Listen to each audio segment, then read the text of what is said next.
following is a Comfortably Zoned Radio Network production. Thank you, Tally Olson.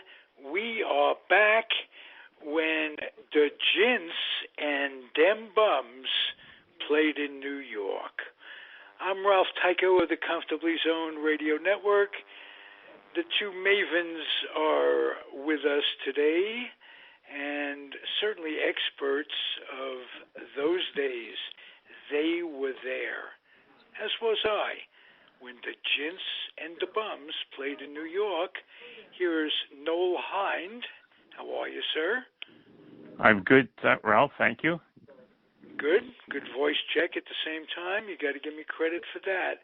And Mr. Alan Blumkin. I'm hanging in there. Good. I'm glad you're reaching the point, and you're among the three of us the only one still in New York, and you are reaching the point weather-wise where it's not going to be fun from here on for a while until spring training. Sorry about that, Alan. No, what can you do? What can you do? You can't do anything about the weather, but if you stick around, it'll change. And I invite you to do that.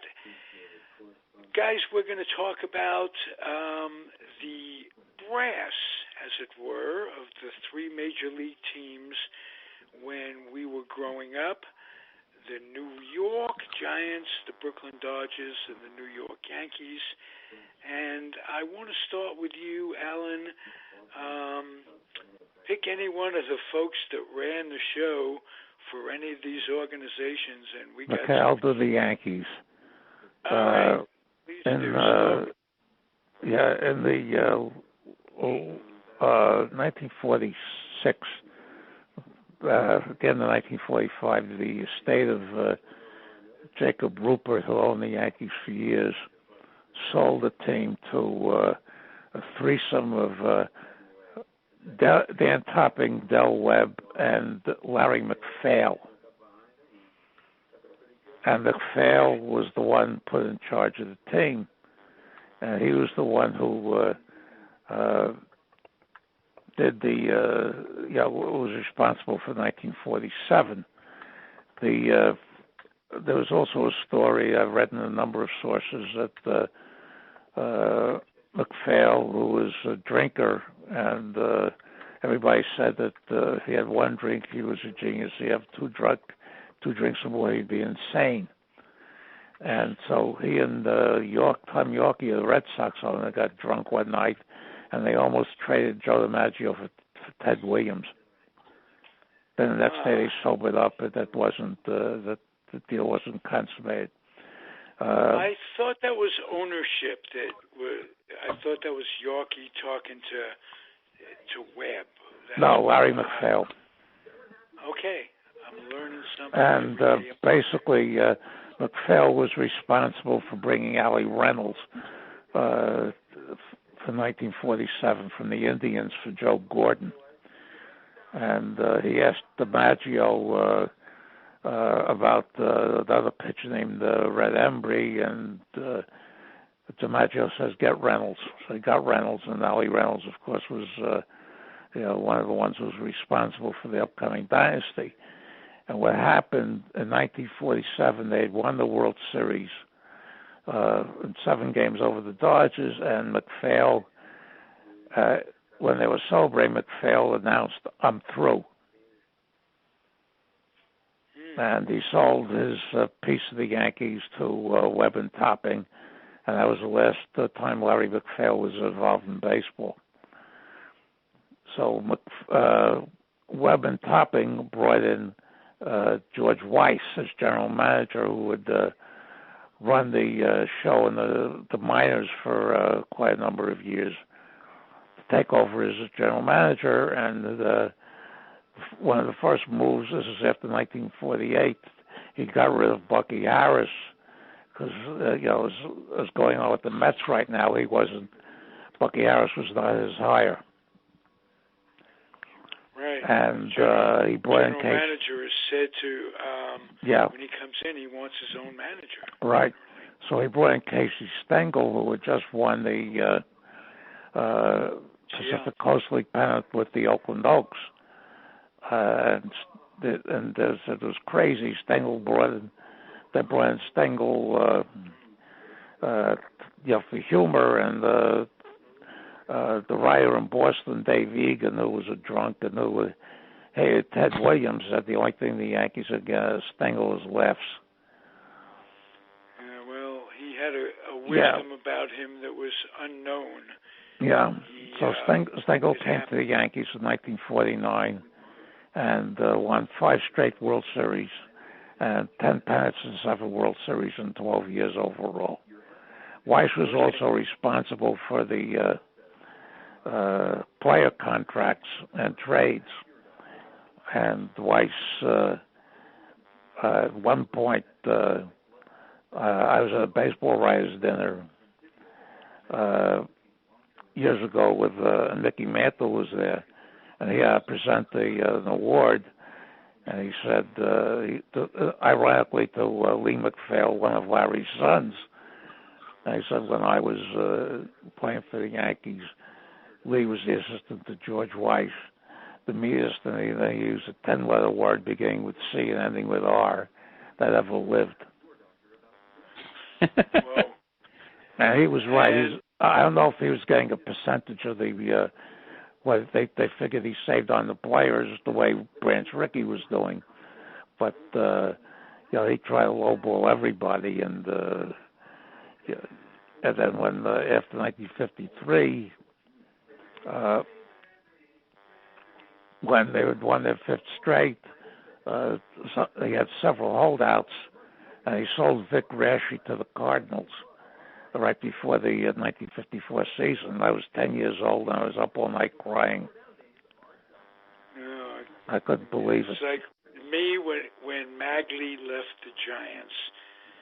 That's exactly how I felt. Yeah, and then... I remember being up all night crying, but I might have been.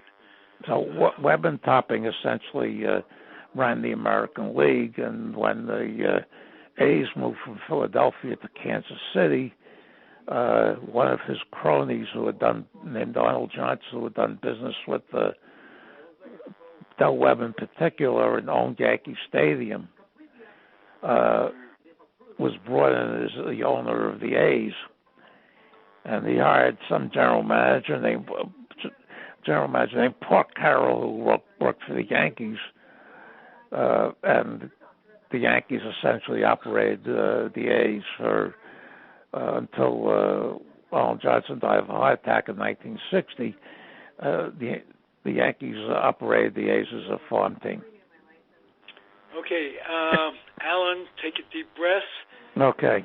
I want to come back to you about George Weiss. Oh, yeah. But I want to give Noel a chance to talk about Lee and Ricky situation in Brooklyn, how the rift got started, how the transfer of power got started, etc. Mr. Noel Hynd. I'm sorry, which situation in Brooklyn? The O'Malley and Ricky rift. And, well, Alan would probably know this better, so I will throw out some generalities, and then Alan can come in and rescue me. But of course, Ricky was the guiding light in the 1940s, and the guy who brought in Jackie Robinson, and who decided to break the repugnant color line in baseball. And O'Malley came along much later, and I believe he originally was a tax attorney for the team. I know he'd made a lot of money during the Depression as a bankruptcy lawyer, which was a bit of a parasitic profession, in my opinion.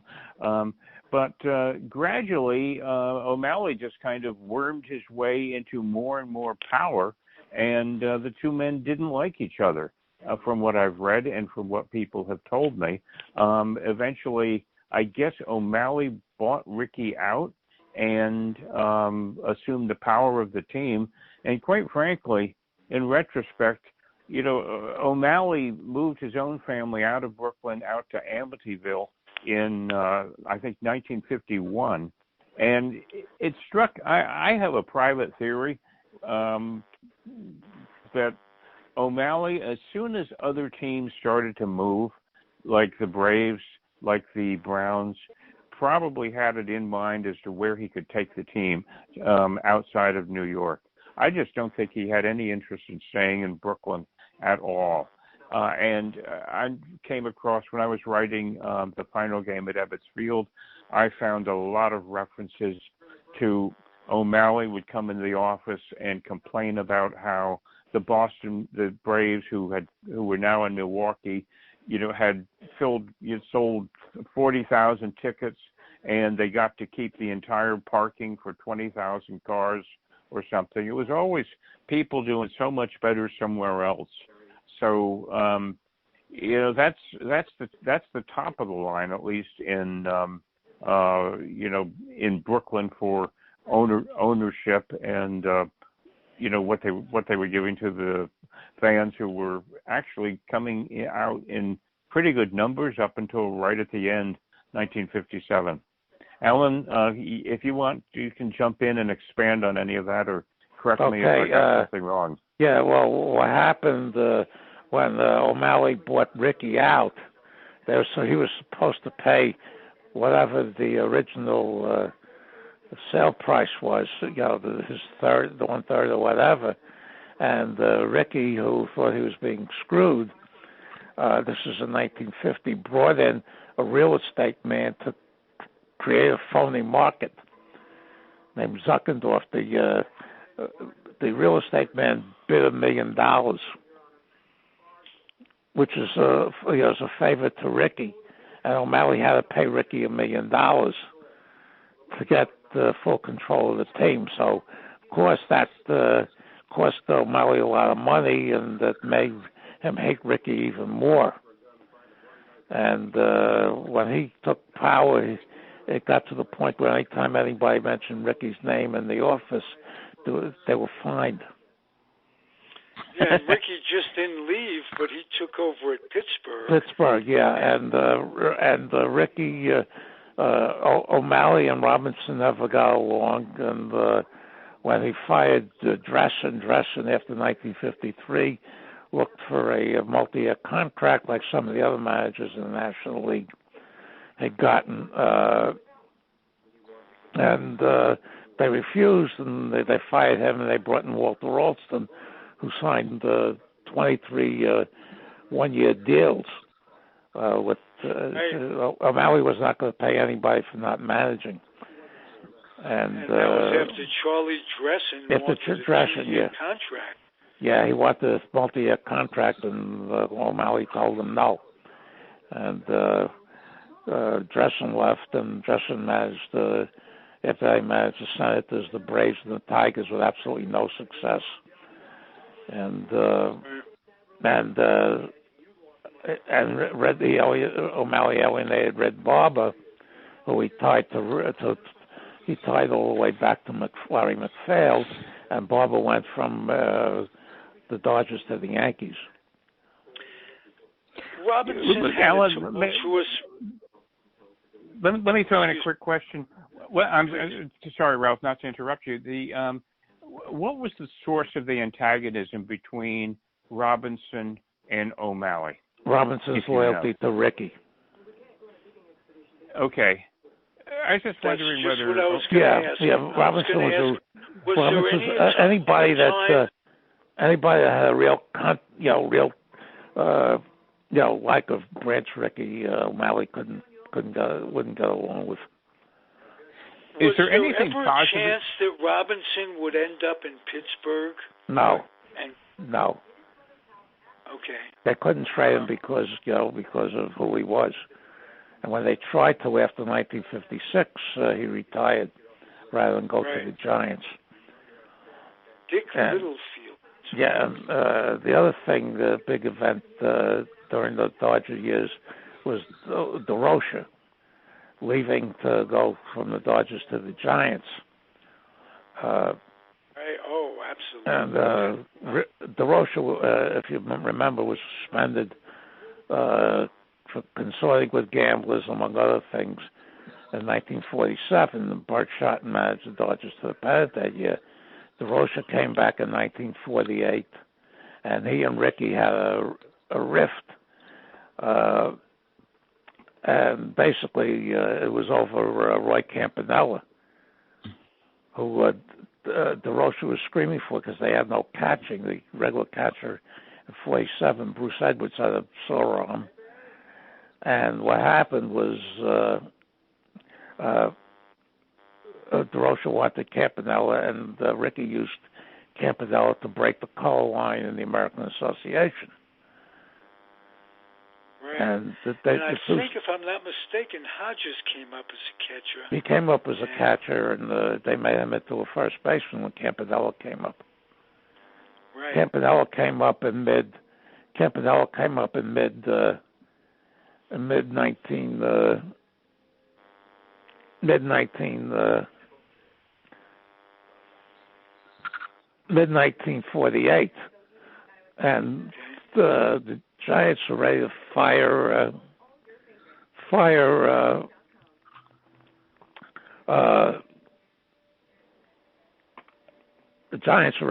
Mel Ott, and he said Stoneham asked Rickey, if Bart Schotten was available. He said, Schotten. He says, you want DeRocha, you can have him.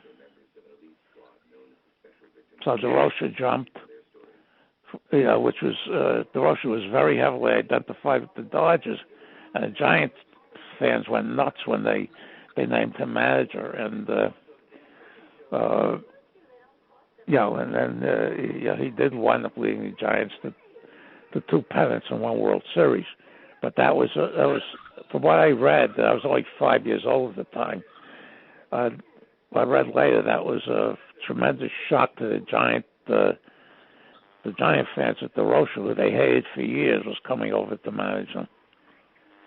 But they quickly fell in love about the time that Willie came up. And the Stoneham asked DeRocha after that season about the team, which was full of heavy-legged hitters, and DeRocha said, back up the truck. Right, and he was the one that encouraged Stoneham to pick up Stanky and Doc. Stanky and Doc. Yeah, they got rid of all the lead. They got rid of all the leadfoots. The only ones, three regulars he kept were Whitey Lockman, Bobby Thompson, and the pitcher Larry Jansen. Yeah, and they were. Yeah, and that was it. Yeah. Thompson and Lockman were pretty fast. They were speedsters. Yeah. They were just coming up. Well, Lockman had tremendous speed, and they broke his ankle and missed. It was 1947. Missed almost the whole season. But he kept those 3. Yeah. Ankles were a problem with the Giants. Mueller sliding in the playoffs and missing the World Series. And Bobby Thompson broke it when they went to Milwaukee. Monty Irvin broke his ankle. Monty Irvin broke an ankle too. In spring training in 1952. Yeah. Right.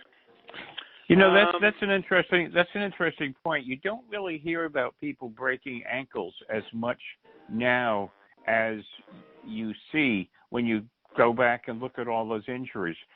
I wonder if there's a reason. Well, now they bust obliques. Head first sliding. Yeah, now they hurt obliques all the time. Which was unheard of. Yeah. Nobody knew what an oblique was. Yeah. Nobody even knew the word. Right. Dusty Baker said something. Dusty Baker played like 22 years, never was once on the DL. And he said when he played, that's the words he used. We didn't know what an oblique was.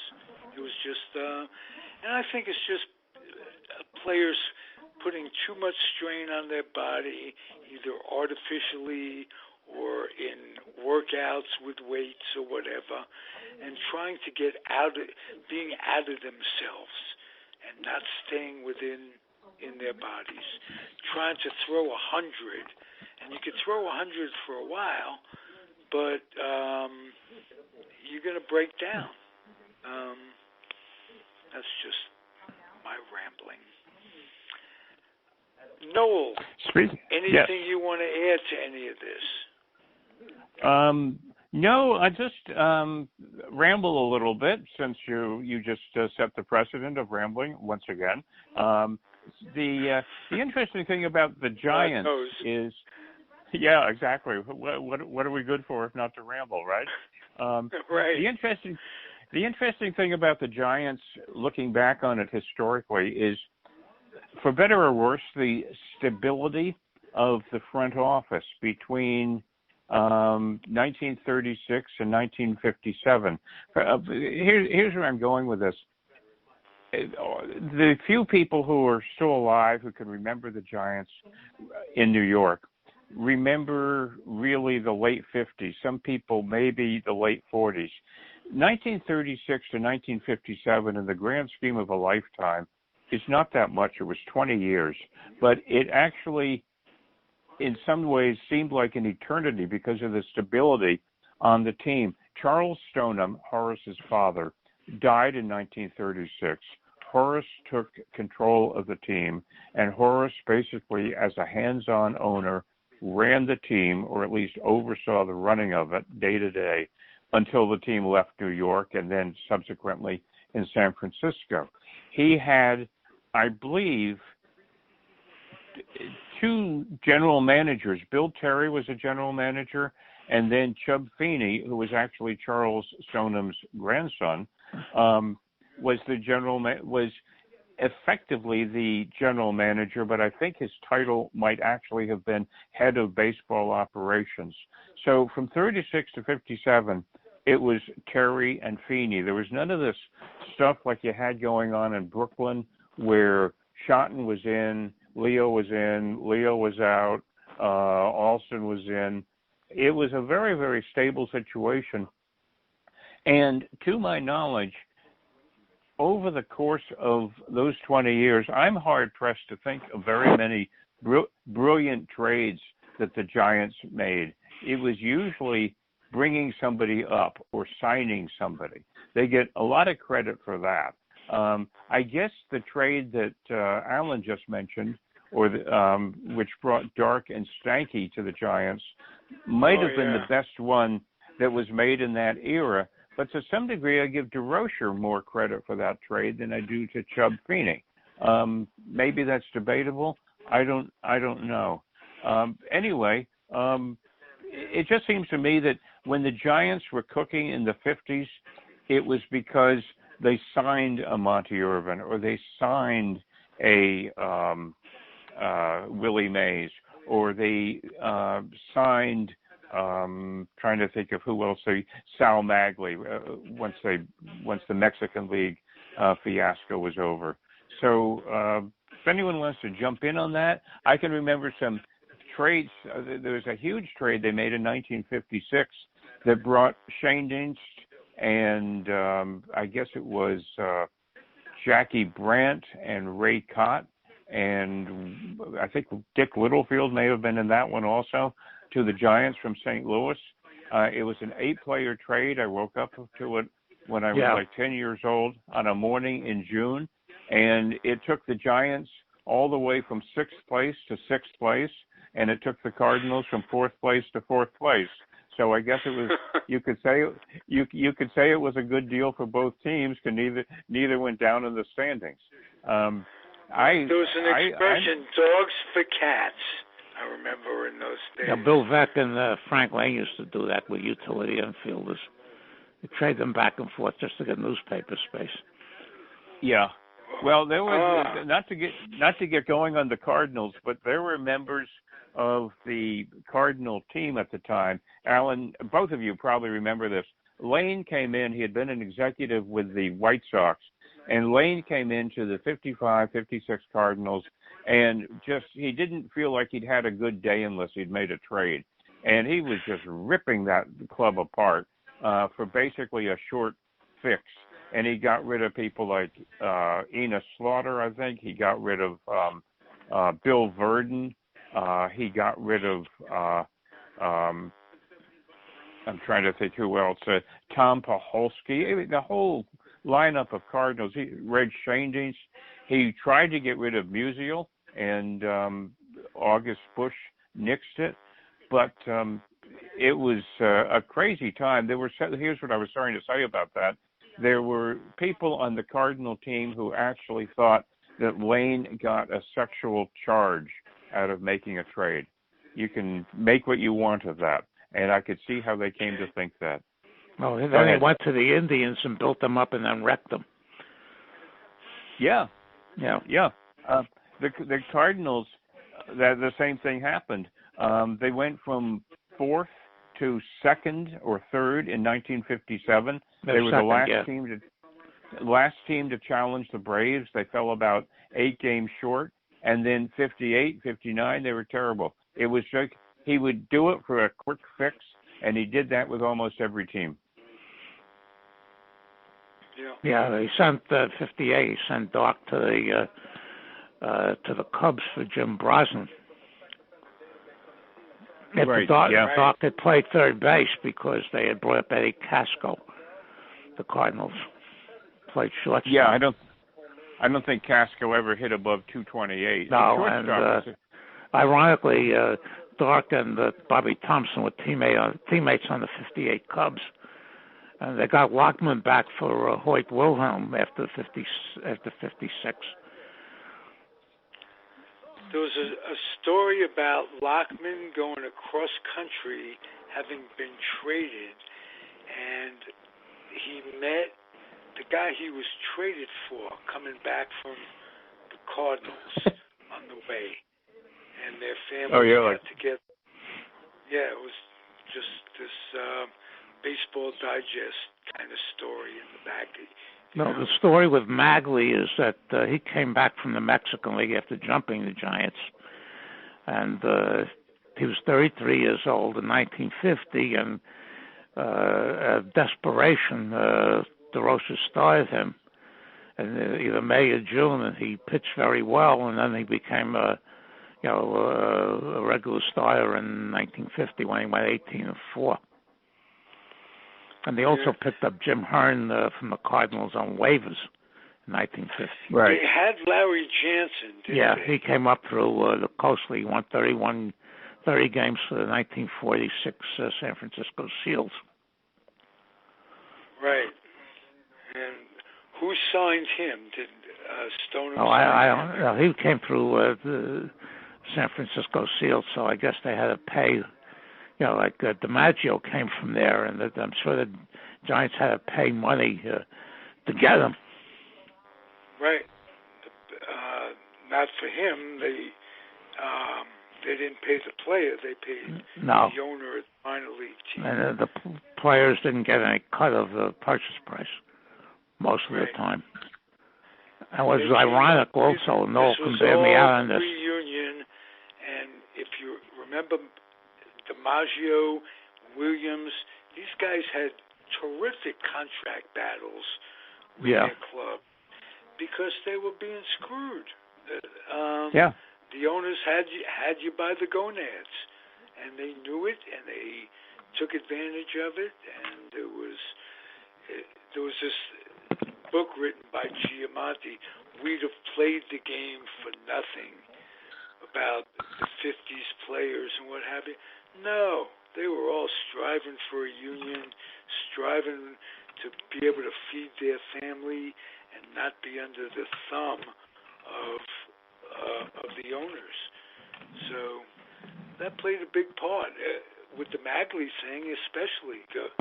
I'm sorry, nature was calling, so I'm going to the bathroom here. I can we're going to close it out. No, I can continue this. Okay. Come back. We'll chat a little. Noel, while Alan lets nature call.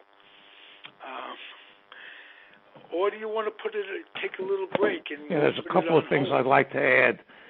Noel can bear me out when at the end of 1957, Bobby Thompson, Larry Luckman, and Don Mueller were on the roster. And before they moved to San Francisco, they got rid of all three of them. I think the only two that they took to San Francisco were among the regulars were Mays and Johnny Antonelli. Okay. And they took Ruben Gomez. When you get back, we got to talk about Bill White, because he came up with the New York Giants in '56, hit 20-plus home runs, went into the service, and comes out, loses his job, and to Cepeda. And he got a lucky break out of that, went to St. Louis, and they got Sam Jones for them, who was very good for a couple of years. Yes, Sam Toothpick Jones. I think he won 20 games in '59. Yeah, 1959. Yeah. But what they did, in 1958, they brought up a load of rookies. Cepeda, Alou, Jim Davenport, the catcher Bob Schmidt. Leon Wagner, yeah, and they had a load of rookies, and they finished third place. And a lot of people suspected that these guys were held down in the minors in 1957, so Stoneham had an excuse to leave. Dodger fans say the same thing about Dodgers holding back guys because they won quickly in '59. Yeah, it took them forever to win a World Series in Brooklyn and 2 years to win one in L.A. Right. I remember that being 13. Noel, anything that you'd like to add to any of this? Keep the voices balanced. Not really. Since we're staying with the front office today,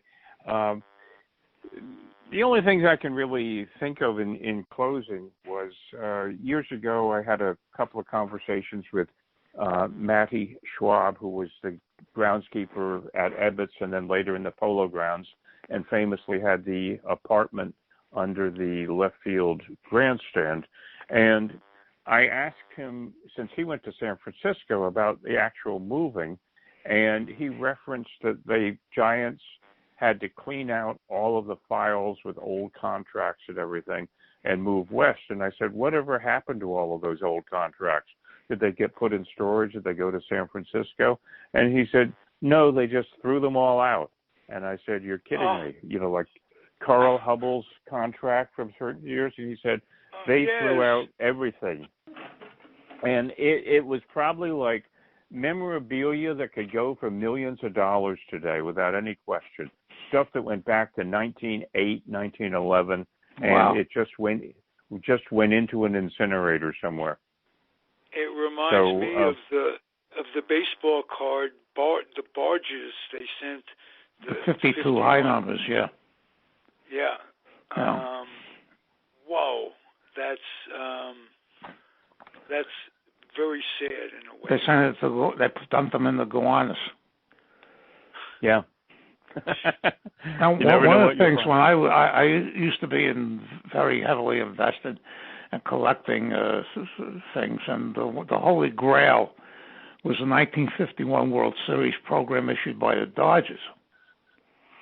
Now, suppose in the blurb on Yogi Berra in the 51 World Series program says this will be Yogi's third series against the Dodgers. They never corrected that.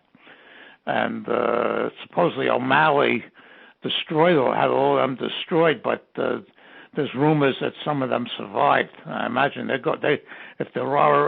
they do exist, they go for a pretty penny. I can imagine. You know, I'd never thought much about it, but it's amazing that, considering collectors, that nobody has sort of done a mock-up of one and sold it. You know, it wouldn't even be that expensive. You know what the format would be like, and you could. There probably isn't even a copyright on the real one. Nobody copyrighted anything back then. I mean, all of Bowman's cards are in public domain because nobody ever renewed the copyright on them. Oh, really? I didn't know that. Yeah. That's one of my favorite topics is the Bowman Tops Wars of the early 50s because, I told Ralph this a few times, I spent a lot of dimes and quarters looking for 54 and 55 Tops Mickey Mantles, which never existed, until they started doing custom cards for the last few years. You remember as kids we had no sense of the business behind No, it. not at all, yeah. And well, you could make the case that the people running the business didn't have any sense of the business either. It was really a hit and run job. That's true, but the one guy that had a pretty good idea was Cy Berger, if you want to talk about the baseball card. Bowman had most of the stars in those years, and it was very surprising to me when Topps bought Bowman out because as a kid I thought it'd be the other way around. Cy Berger, in one of his books, or in a preface to one of his books, writes the story about those wars, and he had Joe Garagiola come into his office, and he asked Joe Garagiola, did you sign with anybody else? And Garagiola says no, and Cy Berger had a copy of the contract that he had signed with Bowman's in his desk. And he just looks at him and he says, well, fine, sign this. Because these contracts were supposed to be exclusive, but these guys were taking money from both sides. And you couldn't blame them either. They were getting screwed. They get a catalog gift as payment. Marvin Miller changed that, yeah. For everybody. Yeah. For the whole game. That's Marvin Miller is a 5-podcast series any day of the week. Yeah. There's an irony there's an irony. I'll give you one little quick story. Topps signed Ted Williams exclusively from 54 through 58, and they were paying him a whopping $400 a year. And Bowman when they issued their 54 set, initially they issued a Ted Williams card.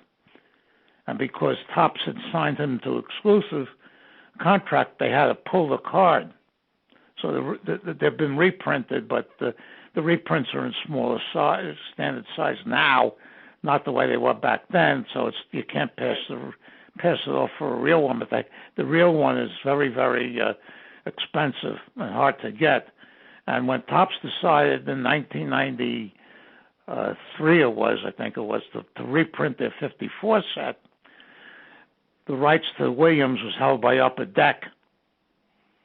So Topps had to pay Upper Deck probably all the money they got from Bowman 40 years earlier to reprint the two Williams cards. Is that 54 set on eBay and what have you? Is that easily picked up? The reprint set, yeah. Yeah. The real ones, no. Yeah, they have I know the real ones are. The real one, they have the rookie cards of Banks, Aaron, and Alkaline. So those cards are very expensive. Right, but the reprint set is still reasonable. No, it's probably about $60-$70. Okay, and well worth it if you're into collecting baseball cards. Well, the real ones, Bowman reprinted everything from 48 to 53, and I bought them all because I couldn't afford the real ones. Yeah. Yeah, I couldn't afford the nickel cards when I was a kid. I remember how valuable it was to a kid to open a pack of baseball cards. Oh yeah. What an experience that was. I get together with a group of kids and we trade the doubles for singles. Doesn't matter if you had Mickey Mantle and you had Joe Blow. I trade you Mickey Mantle for Joe Blow because I needed Joe Blow and he needed Mickey Mantle. And that's what it's like. Nobody never knew that this stuff would be worth a lot of money. know, some guys like me would just flip them away. You know, Yeah. flip them against the wall and lose them and what have you. And the lucky ones are the ones whose mother didn't throw them out. You know, my case, when new ones came in, I had to get rid of the old ones. Right. Couldn't keep too much in the closet, God forbid. No. I have a close friend of mine who's done a few podcasts with me, Al Anderson, whose mother didn't throw them out. Oh, whoa. We'll talk another time, guys. This was a great one. Noel, anything to say? Haven't heard much from you. If there's anything I'm leaving you out on, I want to know that you're getting your fair share on the air. No, I'm good, and I'm happy to wrap up for today, and looking forward to seeing or hearing both of you guys next week. Beautiful. That's okay, what I like thank to you. hear. Can't tell you how much fun this is for me, guys. Yeah, Ralph, I'm not going to do one tonight. Okay. Because of the holiday. I'm not going to do one tonight. All right. Happy holiday to not only you, but all of those who are celebrating. It's Yom Kippur, and wouldn't hurt to celebrate. Wouldn't help. I can't fast, but I won't. I'm not going to do anything. Yeah. Okay. I wish you the happiest of holidays, guys. Thank you, Noel. We'll see you next week. Okay. Thank you, Ralph. everybody, for listening. It's the Comfortably Zoned Radio Network. I'm Ralph Tyko, the weak link of it all. Adios, guys. Good night. Bye-bye. Good night. Take care.